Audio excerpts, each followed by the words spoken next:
What if I told you that everything you believe about lasting marriage is wrong? That love, chemistry, and even commitment aren't enough? What if the ancients knew a secret that modern couples desperately ignore? A secret that could mean the difference between becoming another divorce statistic or building a legacy of unbreakable partnership? Love is not enough. Marcus Aurelius wrote these words in his private journal, not about romance, but about life itself. The Roman emperor, who ruled an empire while maintaining a devoted marriage for 30 years, understood something 50% of modern couples discover too late.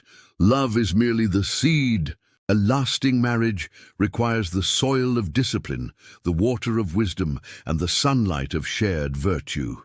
Today, I'm going to share with you the ancient Stoic secrets that transformed ordinary marriages into unbreakable partnerships. Secrets that helped the greatest philosophers of antiquity navigate the storms of matrimony with the same wisdom they used to conquer empires and shape civilization. But before we dive into these life-changing principles, if you're someone who believes your marriage deserves more than fairy tale promises, hit that subscribe button right now. Give this video a like if you're ready to discover why 50% of marriages fail while others thrive for decades. And don't forget to ring that notification bell, because at Married Stoics, we're building a community of couples who refuse to settle for mediocre relationships. Now, here's your first challenge. In the comments below, type Stoic love. If you're ready to apply just one of these ancient principles this week, then tell us, what's the one thing in your marriage that love alone hasn't been able to fix? Your honest answer might save another couple's relationship. Let's see how many marriages we can transform by next Monday. Picture this. It's 161 AD. Marcus Aurelius has just become Emperor of Rome. He could have any woman in the empire, yet he remains devoted to Faustina, his wife of 16 years, not because of butterflies in his stomach, but because of iron in his soul. The Stoics understood that feelings fade, but character endures. They knew that the intoxication of new love eventually sobers into the reality of daily life. And when it does, only those armed with philosophical discipline survive the transition. Epictetus, born a slave who became Rome's greatest teacher, once said, "It's not what happens to you, but how you react to it that matters." Apply this to marriage, and you unlock the first secret. Your partner will disappoint you, not because they're flawed, but because they're human. The question isn't whether disappointment will come, but whether you'll respond with wisdom or react with emotion. The Stoics built their entire philosophy on 4 cardinal virtues. When applied to marriage, these virtues become the pillars that support a relationship through any storm. Wisdom, Sophia. Wisdom in marriage isn't about being right. It's about choosing what's right for the partnership. It's knowing when to speak and when to listen, when to stand firm and when to bend. Seneca, advisor to emperors, wrote, "Every new thing excites the mind, but a mind that seeks truth turns to older things." In marriage, this means that the excitement of newness will fade, but the depth of understanding can grow infinitely deeper. True marital wisdom asks not, "What can I get?" but "What can I give?" It recognizes that your partner is not your enemy during arguments, but your ally against the problem. Wisdom sees beyond the heat of the moment to the cool reality of shared goals. 2. Courage, Andrea. Courage in marriage isn't about grand gestures. It's about daily choices. It's the courage to be vulnerable when society tells you to be strong. The courage to admit fault when your ego screams for justification. The courage to love deeply despite the risk of loss. Let me tell you a story. Sarah discovers her husband Mark has lost their savings in a failed business venture. The coward reacts with rage. "How could you be so stupid?" The Stoic responds with courage. "This is our chance to rebuild together. What matters is we face this as a team." Marcus Aurelius faced plagues, wars, and the death of children, yet maintained his philosophical composure. He wrote, "What stands in the way becomes the way." Every obstacle in your marriage is an opportunity to demonstrate courage. The courageous spouse says, "I was wrong," before "I'm sorry." They choose difficult conversations over comfortable silence. They face their own shadows rather than projecting them onto their partner. 3. Justice, dikaiosine. Justice in marriage means giving your partner what they deserve: respect, honesty, and consideration. It's about fair distribution, not just of chores and resources, but of emotional labor and mental space. The Stoics believed justice was the most important virtue because it governed our relationships with others. In marriage, justice asks, am I holding my partner to standards I don't meet myself? Am I taking more than I give? Am I honoring the contract of partnership we've made? Justice remembers that your spouse is a complete human being with dreams, fears, and needs as valid as your own. It refuses to keep score while ensuring both players win. 4. Temperance, sophrosine. Temperance is moderation in all things, including moderation itself. In marriage, it's the discipline to manage your emotions, appetites, and reactions. It's choosing response over reaction, patience over impulse. Epictetus taught, "No one is free who is not master of himself." Ndishi, the intemperate spouse, is enslaved by their emotions, swinging from passionate love to bitter resentment. The temperate spouse maintains equilibrium, offering steady love through changing seasons. Temperance in marriage means not saying everything you think, not acting on every feeling, and not demanding immediate gratification of every desire. Perhaps the most powerful Stoic concept for marriage is the dichotomy of control. Epictetus divided all things into two categories: things we can control and things we cannot. In marriage, you cannot control your partner's emotions, their past experiences, their family of origin, their natural temperament, their choices and decisions, whether they change or grow, external circumstances affecting your relationship. You can control your own reactions and responses, the effort you put into the relationship, your commitment to personal growth, how you communicate your needs, your boundaries and standards, your contribution to the partnership, your interpretation of events. This isn't about becoming passive or indifferent. It's about investing your energy where it can actually make a difference. The spouse who tries to control their partner exhausts themselves in futility. The spouse who controls themselves transforms their marriage. The Stoics had a radical concept, amor fati, literally, love your fate. In marriage, this means something profound yet simple. Choose to love the partner you have, not the partner you wish you had. Your spouse will never be perfect. They'll have annoying habits, frustrating blind spots, and maddening inconsistencies. Amor fati says, "This is my real partner, not my fantasy partner. I choose to love the whole person, not just the parts that please me." Marcus Aurelius demonstrated this with Faustina. Despite court gossip about her supposed infidelities, he chose to focus on her virtues and their partnership. He wrote, "Accept the things to which fate binds you, and love the people with whom fate brings you together, but do so with all your heart." Here's what amor fati looks like in practice. When your partner loads the dishwasher wrong for the 1,000th time, instead of seeing incompetence, you see consistency. When they tell the same story at every party, instead of embarrassment, you feel familiarity. Their quirks become your anchors. The Stoics practiced premeditatio malorum, imagining loss before it happens. Applied to marriage, this means occasionally contemplating life without your partner, not to manifest separation, but to appreciate presence. When you imagine your partner gone, their annoying habits become endearing quirks. Their familiar presence becomes a treasured gift.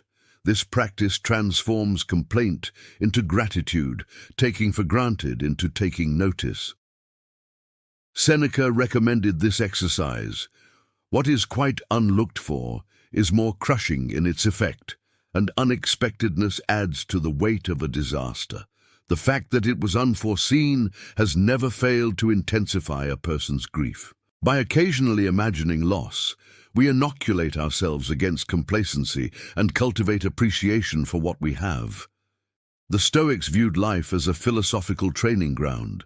Marriage then becomes the most intensive school for character development. Every argument is a lesson in patience. Every compromise teaches flexibility. Every reconciliation builds resilience. Your partner becomes your most honest mirror, reflecting both your virtues and your vices. They see you at your worst and challenge you to be your best. This is why the Stoics valued difficult circumstances. They reveal and refine character. Epictetus said, "Difficulties are things that show a person what they are. Marriage will show you exactly who you are." The question is, will you use that knowledge for growth or for grievance? The Stoics weren't just theorists, they were practitioners. Here are daily exercises adapted for modern marriage. Morning reflection. Before your day begins, remind yourself, today my partner may disappoint me, frustrate me, or hurt my feelings, but they will do so, not from malice, but from humanity. I choose to respond with wisdom, not react with emotion. Evening review. Before bed, ask yourself, how did I contribute to our partnership today? Where did I fall short of my ideals? What can I do better tomorrow? This isn't self-flagellation but honest assessment, the view from above. When conflict arises, imagine viewing your argument from space. How significant is this disagreement in the cosmic scale? This perspective shift often reveals the trivial nature of most marital disputes. Voluntary discomfort. Occasionally choose discomfort to build resilience. Skip a meal together, take cold showers, or sleep on the floor. Shared voluntary hardship builds bonds and perspective. The Stoic response to common marital challenges. When your partner criticizes you, Marcus Aurelius wrote, "How much trouble he avoids who does not look to see what his neighbor says or does." Applied to marriage. Don't defend your ego. Examine the truth in the criticism. If it's valid, thank them for the feedback. If not, let it pass without resentment. When you're tempted to criticize, remember Epictetus. It's not what happens to you, but how you react to it that matters. Before criticizing, ask, will this build our partnership or just relieve my frustration? During arguments, apply the Stoic principle of charitable interpretation. Assume your partner has good intentions but poor execution. Address the need behind their position, not just the position itself. When facing external stress, whether it's financial pressure, health issues, or family drama, remember you're teammates, not opponents. External challenges should unite you, not divide you. The Stoics were masters of precise language. In marriage, this means say what you mean without saying it, express needs without making demands, share feelings without blaming, listen to understand, not to respond. Marcus Aurelius advised, be like the rocky headland on which the waves constantly break. It stands firm, and round it the seething waters are laid to rest. Be the calm center in your marital storms. Nassim Taleb's concept of anti-fragility has Stoic roots. An anti-fragile marriage doesn't just survive challenges, it grows stronger from them. Every overcome obstacle adds resilience. Every weathered storm deepens trust. The Stoic couple doesn't avoid conflict. They transform it into connection. They don't fear change. They adapt together. They don't expect perfection. They practice progression. Seneca wrote, "As is a tale, so is life. Not how long it is, but how good it is what matters."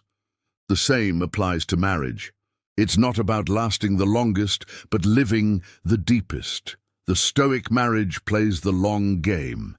It invests in character over chemistry, virtue over validation, wisdom over winning. It recognizes that the best marriages aren't found. They're forged in the daily furnace of choosing love over convenience. Today's couples face challenges the ancient Stoics couldn't imagine. Social media comparison, dual careers, changing gender roles, and infinite options. Yet the principles remain relevant. Social media envy. Remember the dichotomy of control. You can't control others' highlight reels, but you can control your response to them. Career conflicts. Apply justice. Ensure both partners' ambitions are equally valued and supported. Division of labor. Use wisdom to move beyond traditional roles to what actually works for your unique partnership. Temptation and options. Employ temperance. Just because you can doesn't mean you should. Choice is nothing without discipline. The Stoics aimed for eudaimonia, human flourishing. In marriage, this means creating a partnership where both individuals become their best selves. It's not about happiness in the modern sense of constant pleasure, but in the ancient sense of living according to virtue. A eudaimonic marriage produces two people better together than apart. Not because they complete each other, but because they challenge each other to completion. But here's the hardest truth about applying Stoic principles to your marriage, the one thing that will determine whether these ancient secrets transform your relationship or become just another self-help fantasy you tried and abandoned. There's one lie you've believed about relationships that blocks every principle we've discussed today. A lie so deeply ingrained in modern culture that even naming it triggers resistance. We'll reveal this relationship-destroying myth and how to overcome it in our next video. For now, know this. Until you confront this lie, no amount of Stoic wisdom will save your marriage. As we conclude this journey through Stoic marriage, remember, love is not enough because love is just the beginning. It's the spark that starts the fire, but discipline is the wood that keeps it burning. The ancient Stoics built marriages that lasted decades in times of plague, war, and political upheaval. They did so not through passion alone, but through philosophy applied. Their marriages weren't perfect, but they were purposeful. Your marriage can be the same. Not a fairy tale, but a philosophical masterpiece. Not a romantic comedy, but an epic adventure. Not just a feeling, but a practice. Marcus Aurelius's marriage survived 30 years, 13 children, and the pressures of ruling an empire. His secret? He treated marriage not as a destination, but as a discipline. Not as a feeling to follow, but as a virtue to embody. Now I challenge you. Take one Stoic principle from this video and apply it this week, not next month. Not when things get better. This week, type Stoic love below, followed by which principle you're committing to. Stoic love. Dichotomy. If you'll stop trying to control your partner. Stoic love. Evening review. If you'll start daily. Self-reflection. Stoic love. Amor fati. If you'll choose to love your real partner, not your fantasy, your comment will create accountability. Watch how many others join you. If this video opened your eyes, share it with one couple who needs to hear this.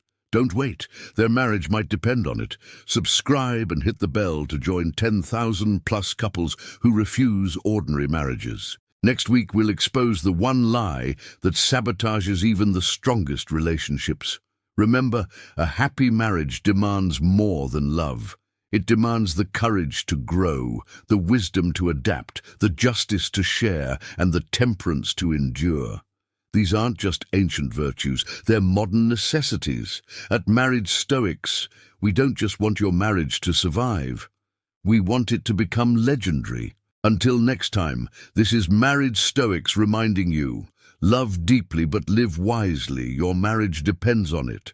You have power over your mind, not outside events. Realize this, and you will find strength. Marcus Aurelius, let that strength transform your marriage from a mere feeling into a philosophical fortress, from a romantic notion into a resilient reality. The ancient wisdom lives on in every couple brave enough to apply it. Be one of them.